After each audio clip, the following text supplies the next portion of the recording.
Hey guys, this is the Duda 2. Welcome to my channel. Today we're going to talk about something I got from Nepal. Stay tuned.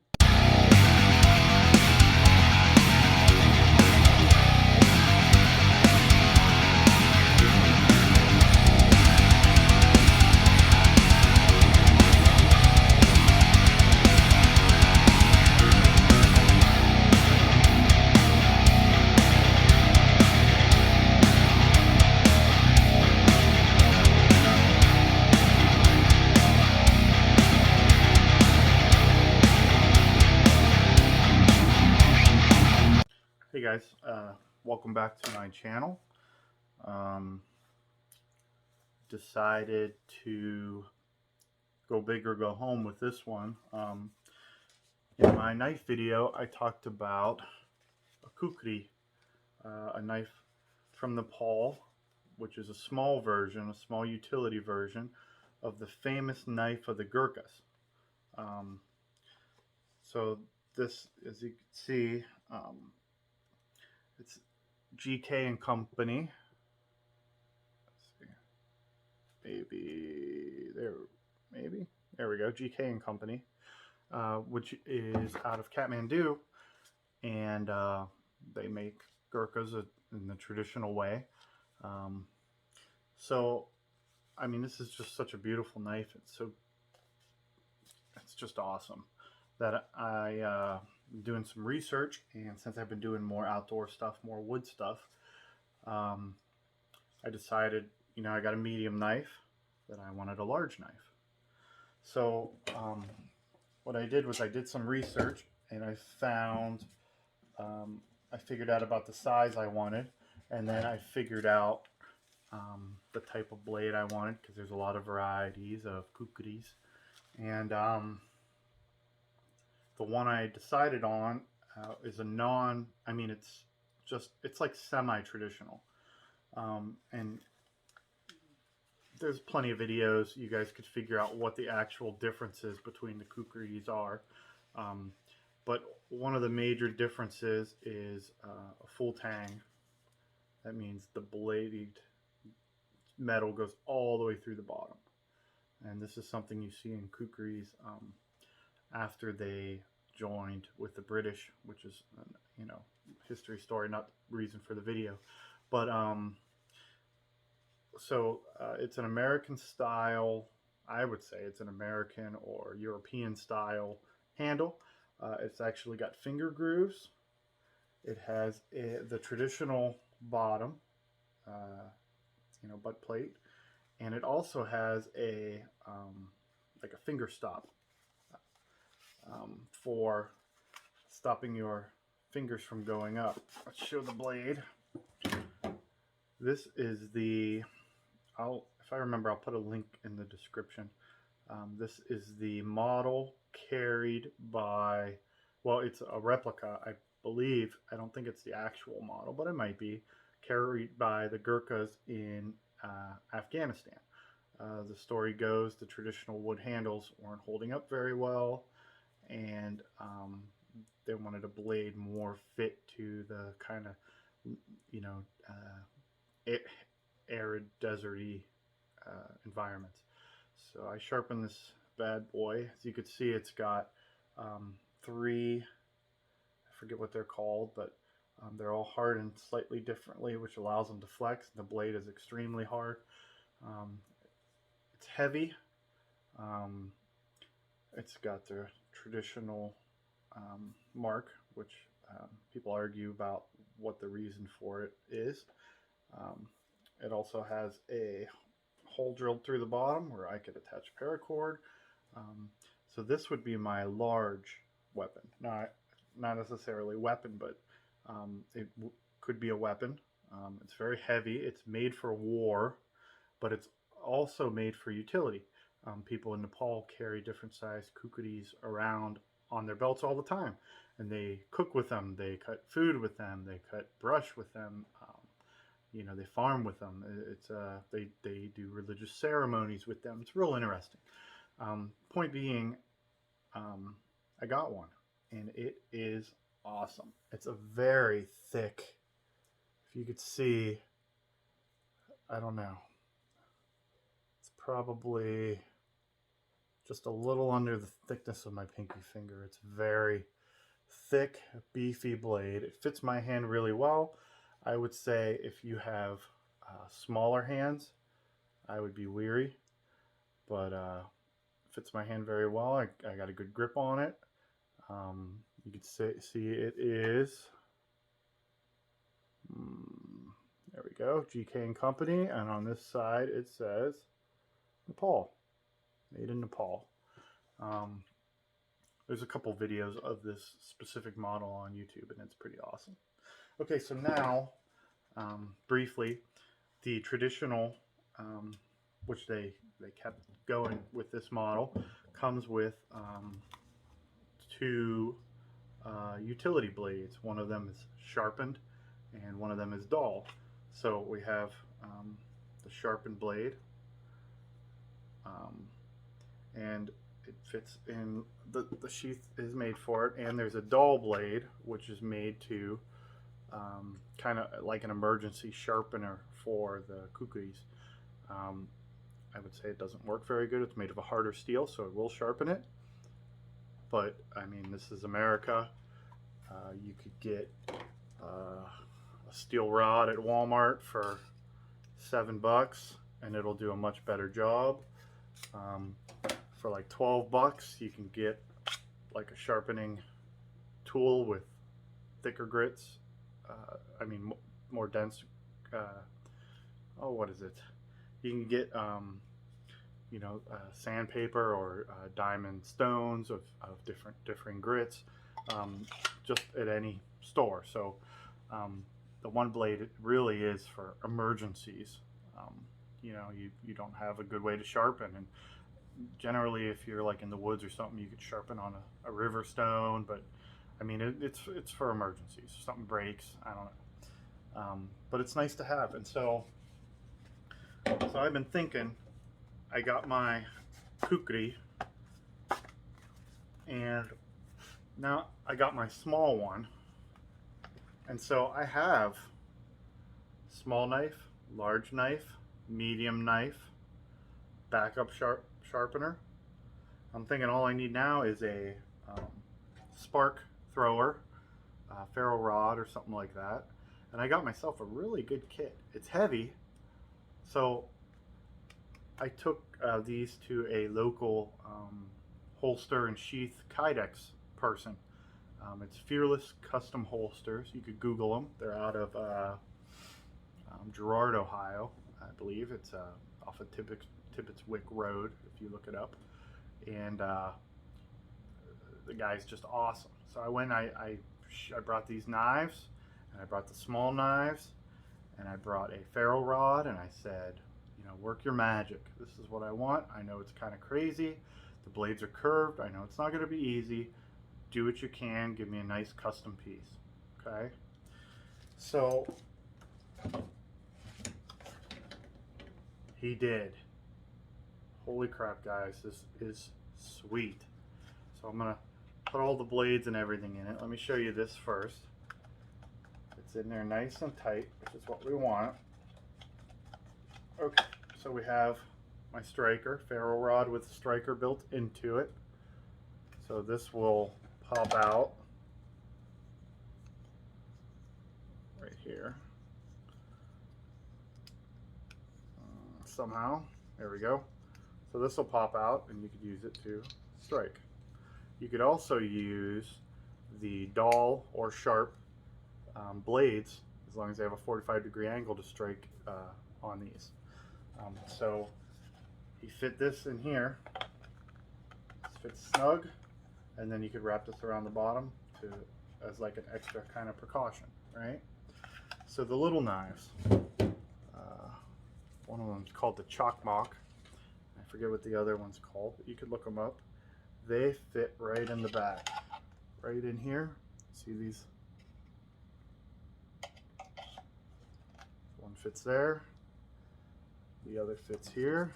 I was glad. I said, I don't know if you're going to be able to get the small ones, but do what you can. and boy did he.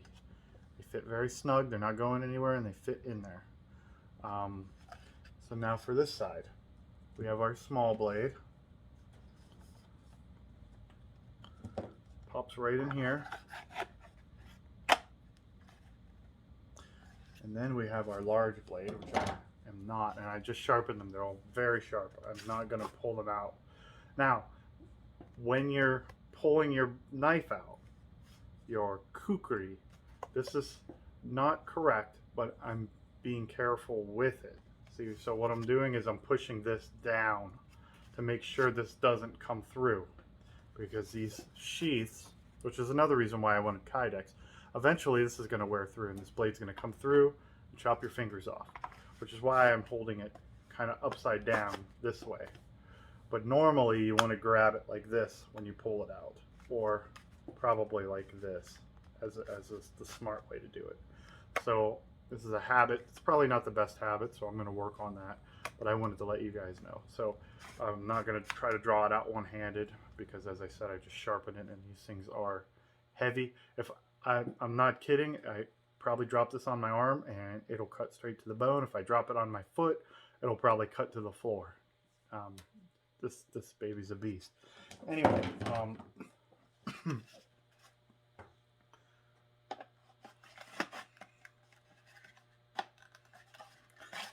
you do kind of have to work it in at first, and you got to get used to it.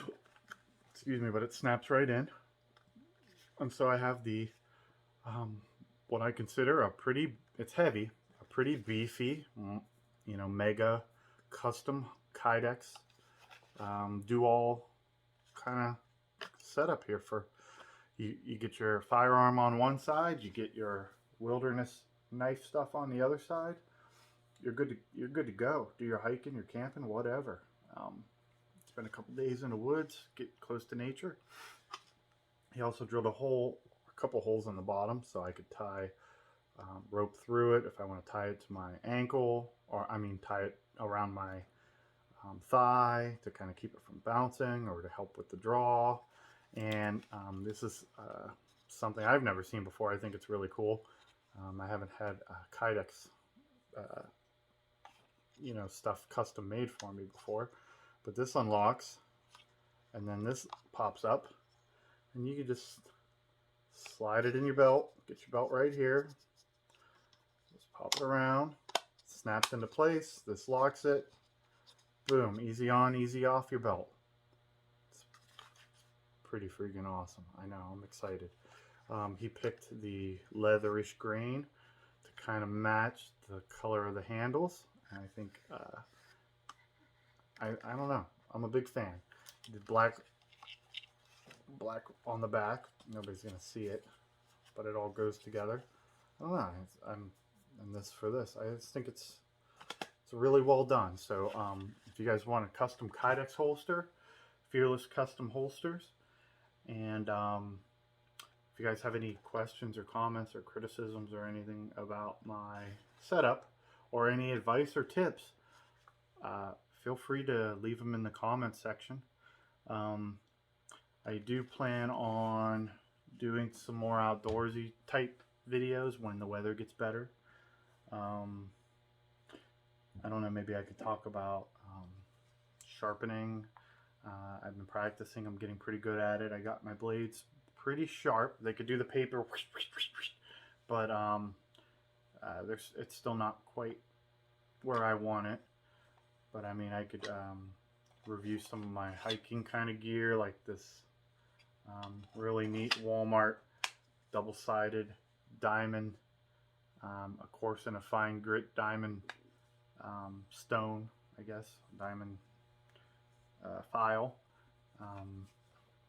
you know, different things like that. Really good for sharpening your kukri, because they have a curved blade. Where I got my kukri from was the Gurkha House. They're one of the few suppliers of Gurkhas to the actual military. It comes with information on how the kukri is made, about the Gurkha soldiers. Look here, proper and improper way to draw a blade. Yeah, improper right there. That's what I just did. How to swing it, how to carry it. But if you go to, let's see, www.kukris.com, you will get a wide variety of kukris, a wide variety of price ranges. And for about $60, $70, $80, you can get yourself a wonderful functional kukri. You'll spend a little more money if you want it, finely polished, or a very traditional model, or really long. The battle kukris, I'm sure, are a little longer than the one I got. They're almost like short swords. I don't know, but it's a wonderful weapon, or it's also a wonderful tool.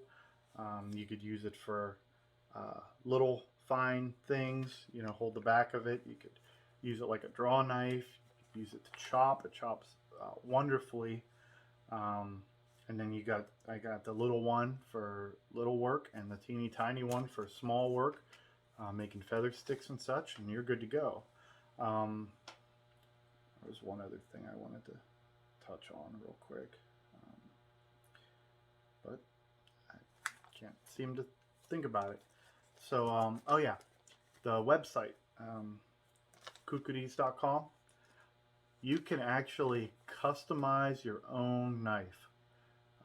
You send them the dimensions, the prices are right there, price per inch of blade, and width of blade, and for handle material, if you want a full tang, if you want a rat tail tang, which is the traditional kukri tang, you could do half tang, you could design your own kydex holster, you could design your own leather-ish holster. I mean, you could go nuts, and you could design your own knife design.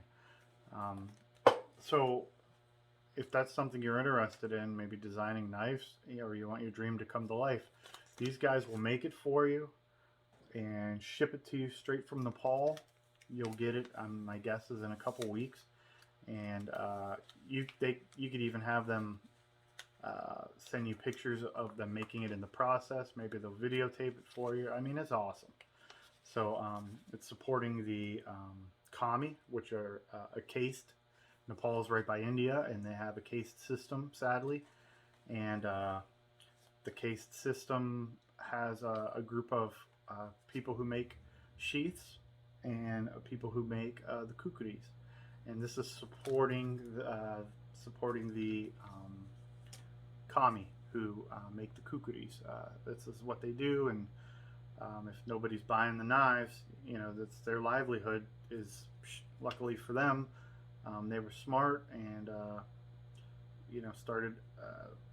The Gurkha soldiers are amazing soldiers, and they're world renowned as some of the toughest soldiers in the world, maybe the toughest. Because of their courage and valor, their blades are also famous, and luckily the people of Nepal were able to kind of capitalize on that and get some money coming in, support these guys. So that's it for the video. If you guys stayed with me that long, that's awesome. If you have any questions, I highly recommend Fearless Custom Holsters. I also highly recommend the Gurkha House, kukris.com, and that's about it. Thanks for joining me for another video. I'll figure out what the next one's going to be. If you have any suggestions, let me know. All right, later guys. Thank you.